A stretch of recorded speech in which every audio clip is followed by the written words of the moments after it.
જય જય ગરવી ગુજરાત મિત્રો, આજે આપણે સરકારશ્રીની બહુ ઉત્તમ યોજનાની વાત કરવાની છે. આ સરકારશ્રીએ કેન્દ્રમાં આવી અને આખા ભારત દેશની અંદર રોટી, કપડાં અને મકાન ક્ષેત્રે પાયાની ઉત્તમ કામગીરી કરેલ છે. તો કેન્દ્ર સરકારશ્રીનો એક નવો નિર્ણય અને જે ગ્રામીણ વિસ્તારની સીધી અસર કરે છે એવો સરાહનીય નિર્ણય, અને એના વિશે મારે વાત કરવાની છે.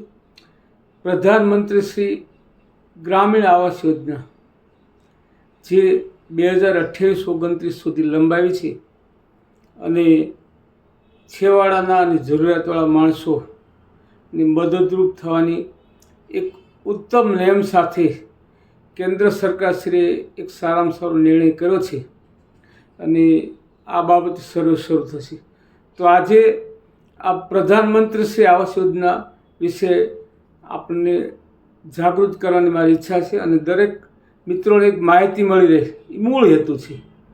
તો 2028-29 સુધી આ યોજના શરૂ રહેવાની છે અને બેઝિક લાઈન શું છે કે એની અંદર કે આવાસથી જે વંચિત વર્ગ છે એનો નવો સર્વે કરશે અને એનો ક્રાઇટેરિયા પણ નવો દાખલ કરવાના છે. એક તો તમામ બેઘર પરિવારો હોય એના આ યોજનાનો લાભ મળશે. કાચી છત હોય, કાચી દિવાલ હોય એવા દરેક મકાન ધરાવતા લાભાર્થીઓ સ્વરોજગારીને આ લાભ મળશે. એક કે બે ઓરડા ધરાવતા હોય પણ પરિવારમાં સંખ્યા વધારે હોય એવા પરિવારોને પણ આવરી લેવાનો એક એમનો નિર્ધાર છે. બિલકુલ નિરાધાર હોય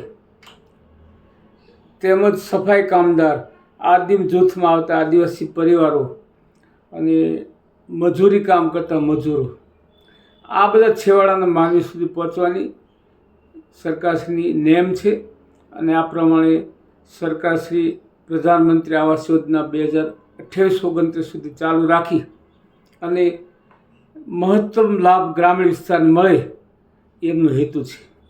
હવે એક વસ્તુ હું તમને કહું છું કે આવાસ તો મંજૂર થશે, આવાસની સહાય પણ મંજૂર થશે. ગ્રામીણ વિભાગ જે તે રાજ્યના ગ્રામીણ વિકાસ વિભાગ મારફતે અને તાલુકા લેવલે પણ ગ્રામીણ વિકાસ વિભાગ હોય છે એના મારફતે આ યોજનાનો અમલ થશે અને ત્યાર પછી આપણું આવાસ સારામાં સારું બને, મૂળ હેતુ તેવો છે અને એના માટે બેંક પણ લોન આપવા માટે તૈયાર થશે. તો બેંક લોન લેવા માટે આપણે શું શું કાર્યવાહી કરવી અને કયા કયા કાગળો રજૂ કરવા?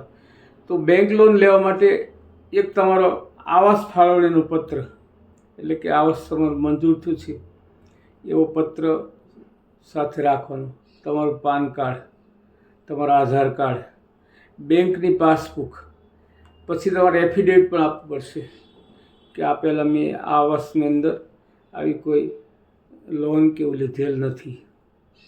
ત્યાર પછી છેલ્લા 6 માસનું સ્ટેટમેન્ટ, બેંકમાં તમે જે વ્યવહાર કરો છો, ભલે નાનકડો વ્યવહાર હોય પણ એ બેંકનું સ્ટેટમેન્ટ માગશે.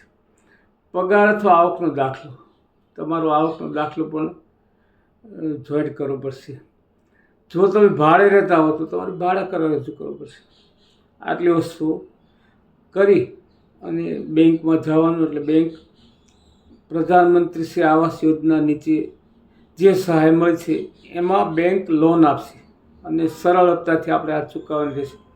તો મિત્રો, આવું સરસ કાર્ય અને આ સરસ માહિતીનો અમલ થાય અને જે તે સ્કોરમાં આવતા લાભાર્થીઓ સ્વરોજગારીઓ મહત્તમ લાભ લે એ ગણતરી સાથે હું આજે આ વિડીયો બનાવીને મૂકું છું. તો દરેક પરિવારને લાભ લેવા નમ્ર વિનંતી. જય જય ગરવી ગુજરાત.